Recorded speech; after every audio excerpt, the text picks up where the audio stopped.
give him some. I mean, here you may be conflicted as a lawyer. I'm not saying conflicted in this case, because your contentions at other place may be different. You will say, establish this thing. Fair enough. The burden on whoever lies the burden will establish it or not establish it. It doesn't get established. Clean bill of health.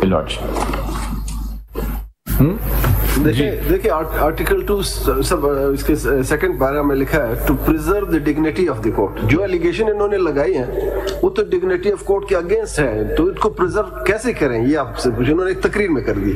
दूसरा तरीका आप बता दें कि कैसे कर सकते हैं। उसका तरीका मैंने बताया ना, जो एलिगेशंस लगा रहे हैं what is I again let me रिटरेट, I am not taking sides, I am saying if it can be stretched that speech and conduct in terms of that speech can be stretched, it could at best fall within these articles, and there's nothing beyond that. Article 5 or at this para 2 of Article 2. And this is for this honorable court to decide whether that speech, irrespective of whether it is based on truth or otherwise, comes up to that standard of falls within this mischief or not. That is all. As far as the inquiry part is concerned, that did not take place. So there were, and those specific allegations are not there in the speech. The order itself, when we read page 7, we read the conclusion, it is basically focused on the speech itself, which is said to be the reason why the removal is being recommended. It's not the question of any other issues that were raised there, because they were not inquired into. Yes, to the extent of the Honorable Chief Justice, the reply was sought, and that reply came, and whatever the Honorable Chief Justice said was against what the petitioner was contending. Did the Chief Justice, was he examined? No, he gave a letter. So it's all a question. If this is a matter which goes on to inquiry, then yes. But then it will mean that there must be a standard why you are believing the Chief Justice and disbelieving a judge. What I'm going to saying is going back to the observation. Is it the status which? No, not at all. Not at all. It was just. I am not even supporting that. I am not supporting that because the Honorable Chief Justice said something. Therefore, believe him and not believe the other part. I'm saying if this Honorable Bench comes to the conclusion that in this matter, irrespective of the contents of the inquiry itself, the speech itself, and that it was made publicly addressed to a bar association, which was then, this is fine, this is all right, this does not amount to misconduct, then the order that this honorable court has to pass, the way to move forward, is to exonerate him of the charges of making a speech which does not come within the ambit of misconduct. It does not imply that whatever he said was true or that it necessarily needs to be. But if you read the order, it is 39 pages of the order. Yes. Content is there. If there was no content there, I mean, I would find it very strange that the mayor making of a speech. I have submitted, my lord, that in the order itself there is a mixture of the presumption that what was being said by him in terms of allegations were not true, without an inquiry. I've already said that is part of the order itself. Okay. What the conclusion would be then, that this particular list would come to an end with the petitioner being exonerated of the charges, the order being set aside, the recommendation being quashed, and he gets whatever he gets. But beyond that, if this honorable court wants to go into whatever the petitioner this may not go, it has to go out of this list. Khwaja Sahab, this nation has suffered enough. Now, it's not a question of granting relief to a particular person or withholding a relief from a particular individual. As far as I'm concerned, that's least of my concerns. My concerns are the integrity of the institutions. If the allegation level is true, I mean, the nation wants to know the truth of the matter. This person is telling the truth or that person is telling the truth. You say, no, forget it. Leave it aside. It's not a small matter of a small office holder post. It's a institutional matter. Don't you, let me ask you very candidly, as a senior lawyer, would you not want to know the truth of the matter, that the petitioner is telling the truth or your client is telling the truth? Just as you have invested your life in this profession.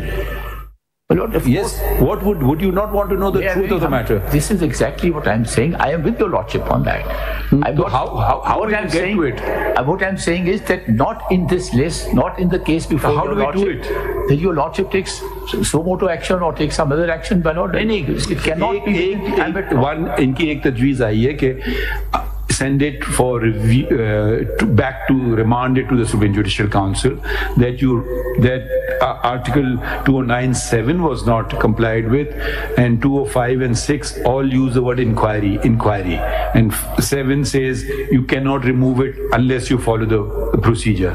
So that was not done. Without this court determining it, could the Supreme Judicial Council re-examine it and determine it once and for all whether, I think the nation needs to know whether the allegation is true or false. Leave aside your interest and his interest. There is an interest of the nation. You come from an institution which is paid out by the public exchequer. The petitioner comes from an institution which is paid out of the public exchequer. These institutions are not for your personal benefits. They are there to serve the people. So what do we do with it? People will make fun of it. What have you come up with? Result? Who was telling the truth in this matter? Because the truth is diametrically opposed. He's saying one thing, you're saying the opposite. It's not a question of variation of the truth. He misunderstood me, I meant this. Then we could have maybe reconciled both versions. तो ये जरा बताएं, इसको solve करें. जैसे गुजारिश की, what my learned friend has said, if he has proposed, if he is sticking to that the matter can go back to the Supreme Judicial Council. Can it? ये I see a legal impediment that the Supreme Judicial Council is not cut out, is not constituted, it's not part of the Constitution for the purpose of making an inquiry which does not involve the recommendation made to the President for removal or otherwise of that of a judge. That part of the function has already come to an end. Are you then suggesting a complaint is filed against a judge, or as in this case by the registrar, whatever you want to call it, without inquiring into the complaint, Supreme Judicial Council says he's removed, recommends to the President, remove him. That's it. End of story. The petition is here for the purpose of getting it quashed precisely for this reason. नहीं, quash की बात तो नहीं आएगी. I'm saying that is the one person. But this is not a matter of one person. It's a matter of the independence of the judiciary, which the people of Pakistan have invested into it. They're not interested in a judge serving or not serving. This matter has gone into the public domain now. It has to be, the public has to be satisfied one way or the other. Who was telling the truth? Well, truth doesn't matter anymore. I keep emphasizing on truth. If he's truth, I think all the maslas will go away. Just as it was open. Aren't you personally interested just to know? No, yes. May I make a submission? Burning inside you. But not within the framework of law, within the framework of Constitution, yes. We all want to know the truth, absolutely. But we have to remain within the frame. I do not see which provision prohibits such an order. I'm just thinking aloud. ये जो case है आपके पास नहीं, ये ऐसी general बात कर रहे हैं. अगर एक और कल को केस आ जाए, कंप्लेंट हमारे पास पढ़ने नहीं, बहुत सारी पड़ी हुई है, आती जाएंगी, मुझे कोई जज नहीं पसंद है, मैंने कहा चलो हटा दो इसको, सारे हमारे जुडिशल मेंबर्स अग्री कर लें, हाँ हटा दो, कोई हम इंक्वायरी करें, कुछ ना करें, आपको बस खत्म हो गई बात, अब कुछ नहीं कर सकते हैं. पिटीशन आती है, एक पिटीशन. अगर देखिए, एक बात है substituting your opinion for someone else, that's a different matter. The other is inquiring into the matter. Even a murderer has committed murder in front of everybody, you still have to go through the process. Even someone commits murder right in front of 100, 200 people sitting in this room, we can't just say hang him. No, we'll have to frame a charge, we'll have to bring witnesses, we'll have to give an opportunity for cross-examination. Total waste of time, you will say. Yes, that's what rule of law means.